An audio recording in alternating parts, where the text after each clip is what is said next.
Hi, hello. Subscribe lang kayo dito. Mag-iingat kayo. Lahat ng viewers ng Rochelle Anting vlog, please do subscribe and thank you for all your support. Toits, oh. Yeah, no? Ingat. Po naming ipinakikilala sa inyo, mga minamahal naming kapwa Manileño at mga kasamahan namin dito sa lungsod ng Maynila, ang aming nanunuparang pinuno ng tanggapan ng paninirahang urban ng Maynila, Architect Ernesto M. Oliveros. Sa ating kagalang-galang na punong lungsod,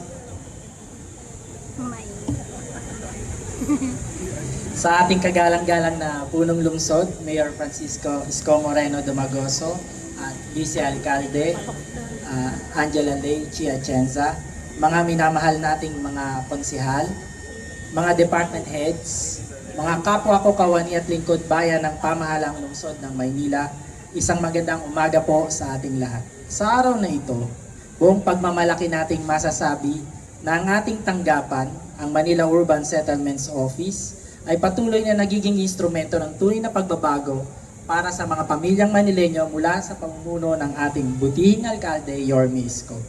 Isa rito ay ang pagsisimula ng pagtatayo ng Binondominium 2. Nakamakailan lang noong ika-24 ng Pebrero ay naganap ang groundbreaking ceremony sa pamumuno ng ating Yorme Isko kasama ang ating Vice Mayor Chi, former congressman and founder ng Kabaka Foundation Amado Bagatsing at ilang opisyal ng CREBA o Chamber of Real Estate Builders Association, kasama rin sina City Engineer Armando Andres at ang ating mga konsehal mula sa ikatlong distrito ng Maynila.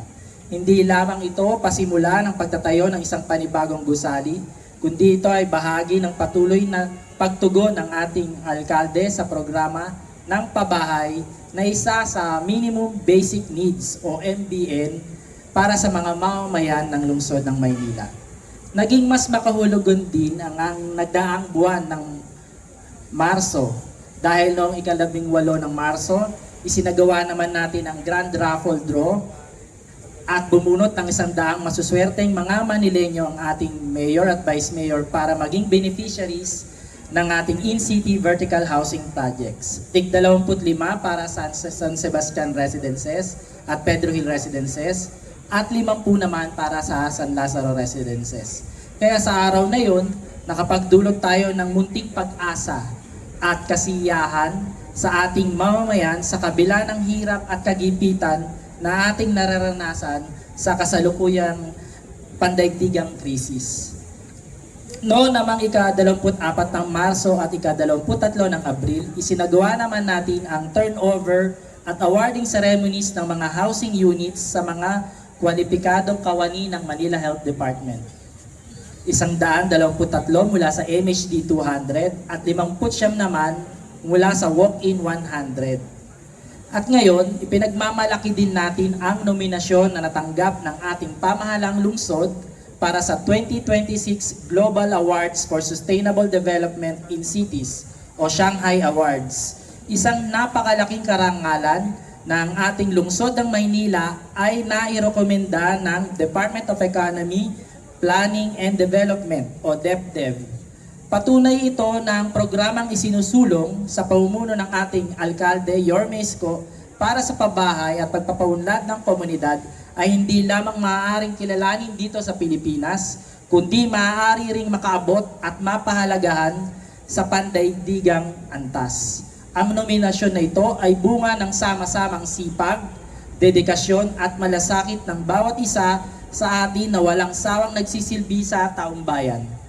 Lubos na pasasalamat natin sa Office of the Chief of Staff, Office of the Secretary to the Mayor, Office of the City Administrator, City Planning Development Office, Manila Public Information Office, Department of Tourism, Culture and the Arts of Manila, Department of Engineering and Public Works at ang Manila Department of Social Welfare. Dahil sa mga proyektong nasimulan at bawat susi na ating naiaabot sa mga benepisyaryo, hindi lamang bahay ang ating ibinibigay, kundi nagbibigay din tayo ng dignidad, nagbibigay din tayo ng kapanatagan.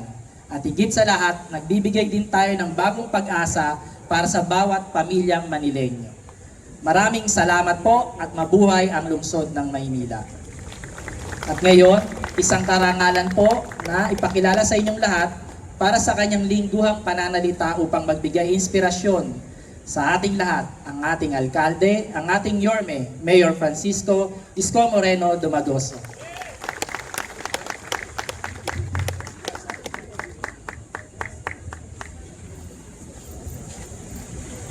Hi, Jess. Wala pa rin. Oy, maraming salamat, Architect. Palakpakan natin ang uso.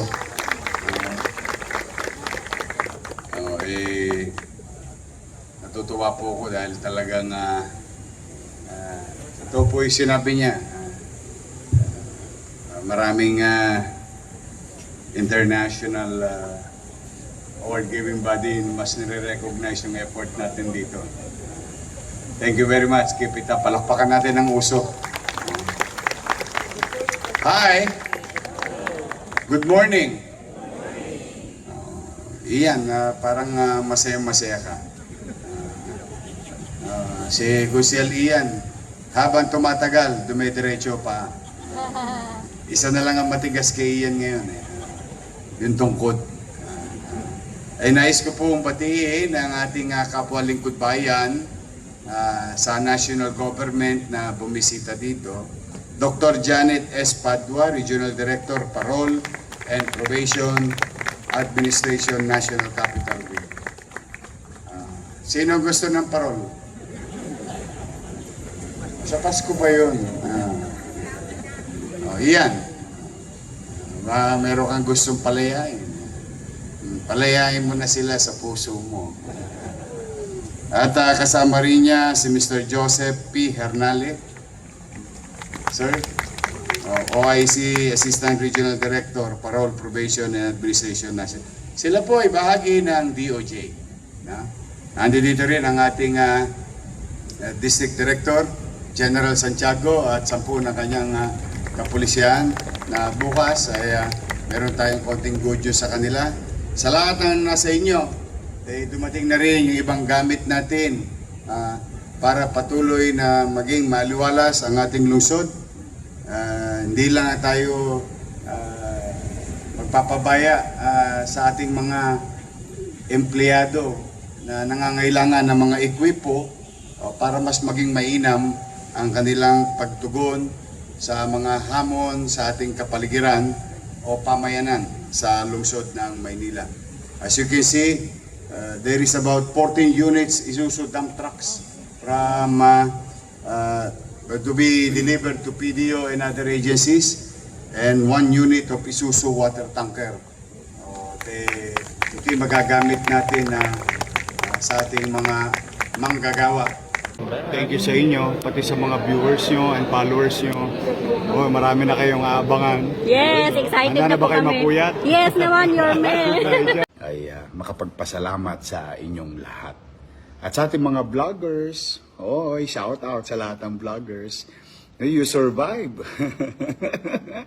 Abonado pa kayo. Thank you very much sa inyo. Hi, hello. Subscribe lang kayo dito. Mag-iingat kayo. Lahat ng viewers ng Rochelle Anting vlog, please do subscribe and thank you for all your support. Toix, ingat.